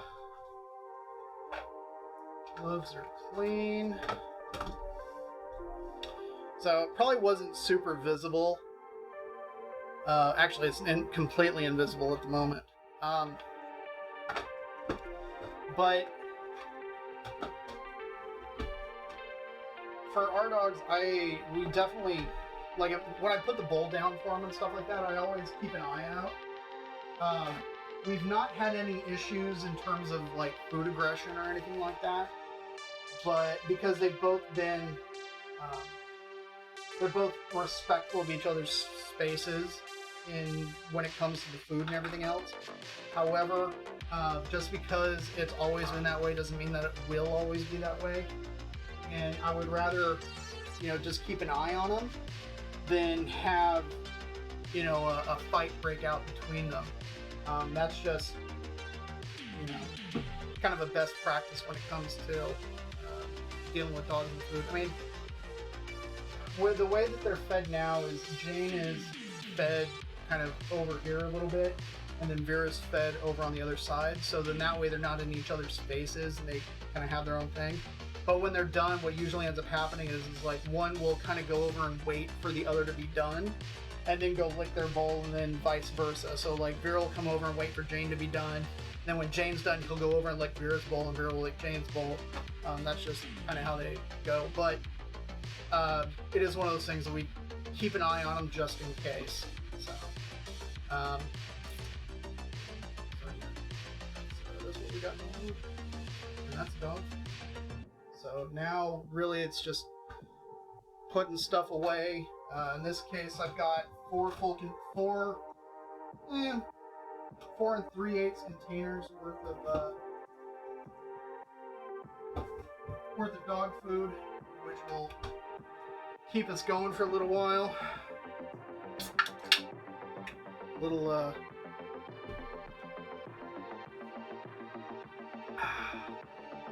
frosted beverage for me now, since I can actually touch stuff again. But yeah, as soon as we're done here, I'm gonna sanitize the counter again and sanitize the food processor. Go download the VOD and get it ready for upload, so it'll be on YouTube in 24 hours. Thank you, Twitch affiliate agreement. Any questions from the class today? Folks that have been vocal, folks that have been lurking. Thank you for everybody who popped in, those that said stuff, those that had, were just hanging out and chilling. I appreciate you guys. Appreciate all y'all. Any other questions?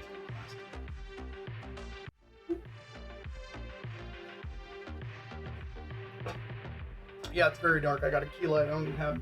Although if I turn on this other light, it'll light up.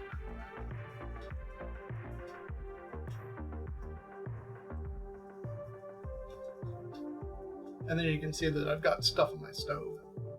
It just kind of is what it is. Oh, thanks, Lumpy. Yeah, I had asked the question on my Discord, just in kind of an effort to constantly reevaluate where I am, where I'm going, and in an effort to, try to improve things, because I want to make this the best stream that I can. So I asked the question on my Discord, like what, and I do genuinely want to know what people think. I don't want people to just be like, oh my gosh, it's amazing. I'm like, no, come on, let's be honest. I wanted to know from folks, like, okay, well, what do you enjoy? Is there any criticisms or critiques that you may have, things that I could potentially do to improve in order to make it a better experience for people? I try to be as attentive to folks that are in the stream and answering questions as they come, because doing culinary tech support is something that I love, and I'm happy to answer any and all questions that I possibly can. And if I don't know the answer, well, I'll tell you as much, and we'll figure it out together. So I thank everybody for your support.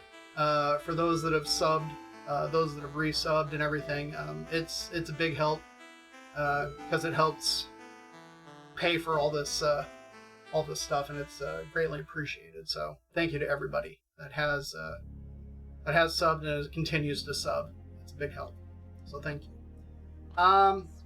Yeah, if there's nothing else, then we'll call it a day, and I will be back tomorrow at the normal time, 4 p.m. Pacific. So yeah. I just got to figure out what on earth I'm going to make tomorrow. I have an idea, but I don't know. We'll see. I got a couple of ideas. I got to run them past Mrs. Wayso and see what she thinks. I know she... Ooh. I just remembered. She's got a thing tomorrow evening, so... Can't let it go super late. So in theory, it's got to be a little bit quicker. I don't know. I'll figure it out. So... Oh, you're very welcome, Carrie Gemini. You're very welcome. And yeah, thanks. Once I get everything cleaned up, get to kind of turn around and, well, actually no, I could probably take about an hour off, and then I can get started on dinner. That's okay, that's how it goes here. But yeah, everyone have a great rest of your day, and I will see all y'all tomorrow. All right, take care, folks. Oh, actually, wait a minute. Is anybody on? Curious.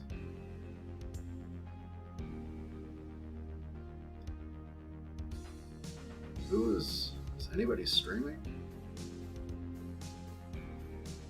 Not really. Not from what I can see here. So, okay. Well, with that being the case, we'll go ahead and just end it. I'll send you out on the amazing jingle. And so yeah, take care, everyone. Love you. Have a good one. Hello, boys and ghouls. DK's making a snack today. What's it gonna be? What's it gonna be?